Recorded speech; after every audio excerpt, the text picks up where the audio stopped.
નમસ્કાર. આજે હું આવ્યો છું સાંતલપુર. ખેડૂત છે તેજલભાઈ ચાપડિયા, જેમની આ માલ્ટ બાયોની વાવેતર છે, ટીસ્યુ કલ્ચર, જેની 23/9 વાવેતર છે. 10મા મહિનાનું વાવેતર છે ને, બે 9માં 10માં બેયનું, ઓલામાં 10માનું, આમાં 9નું. તેજલભાઈને આપણે પૂછી જ લઈએ કયા મહિનામાં આ વાવેતર છે. તેજલભાઈ, બોલો બોલો. તમારું નામ? મારું નામ તેજલભાઈ ચાપડિયા. મારો સાતલપુર જમીન આવેલી છે, વંટલી સાતલપુર, બરોબર. હા. અને મેં આ પ્લાન્ટ મારે 9મા મહિનાની 15 તારીખે વાવેલો. હા. અને મારું એક બીજું બાજુમાં ખેતર છે, એમાં 10મા મહિનાના સ્ટાર્ટિંગમાં વાવેતર કરેલું. હા. બેયમાં રિઝલ્ટ આ જ છે. અને અને કાતરાની અત્યારે સંખ્યા 12, 13, 14, 12, 13, 14, 50 હે. કેળાની દાંડાની લંબાઈ ગેપિંગ કેવું આવે છે? આ ગેપિંગ જોરદાર, ઊંચાઈ એવડી લીધી છે. અને જો પેલું જોવો, હા. હું ત્યાં ઊભો રહી જઈશ તોય મારા માથામાં નહીં અડે. હા. પોટો મારા માથામાં નહીં અડે, પારા ઉપર ઊભો રહી જઈશ તોય. હા, એટલી હાઇટમાં છે આ કેળ. જોઈ લો, એના થડ જોઈ લો. થડની સાઇઝ એવરેજ 40 સેન્ટીમીટર અને બીજી 36ની, એ ટાઈપના બધા થડ છે. કેળાની બધા ટર્ન મારી લંબાઈવાળા થાય, લેન્થ આવશે જોરદાર. તમે આમાં દેખાશે તમને, આમાં બધા કેળા ટર્ન મારે છે.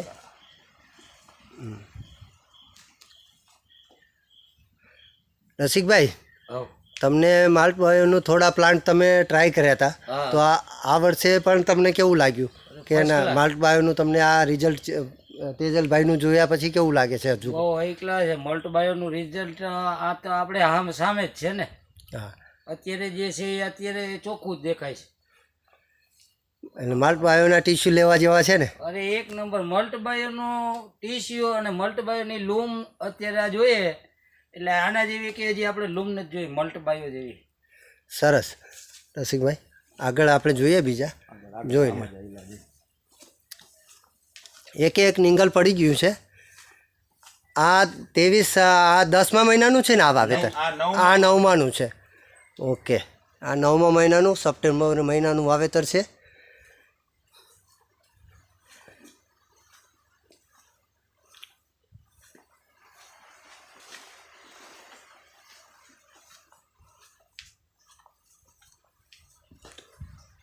જો હાઈટ,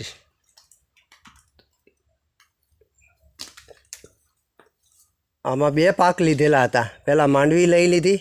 માંડવી લીધા પછી એની અંદર કેળ વાવેલી હતી, અને એ લીધા પછી આમાં આ કેળની સારવાર કરીને જોરદાર મહેનત કરી છે તેજલભાઈએ. ફર્ટિગેશનના બધા ટાઈમ ટુ ટાઈમ આપેલા છે, અને પ્લસ આ ડ્રીપથી છે, ડ્રીપમાં ટ્રીટમેન્ટ કરેલી છે બધી જ. અત્યારે આ લૂમ થોડી શરૂઆતને આવેલી છે, ભરાણમાં છે. જુઓ,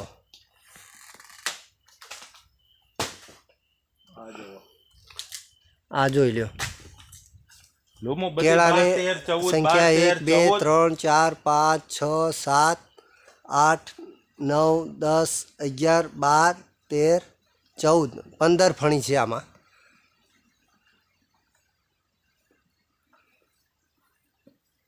એવરેજ આ 35 કિલોથી ઉપર બધું નીકળશે એવું અંદાજે છે. અત્યારે કટિંગ આવે ત્યારે આ કેળનું આપણે હજુ એકવાર વિડીયો બનાવીશું.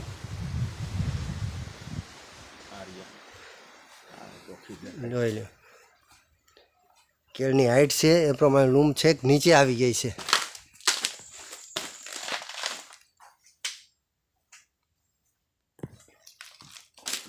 ઓકે, બહુ સરસ, થેન્ક યુ. હા.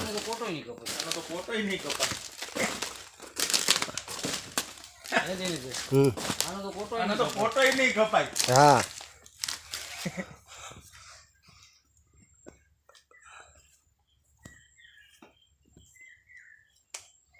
હાઈટ બહુ જોરદાર છે.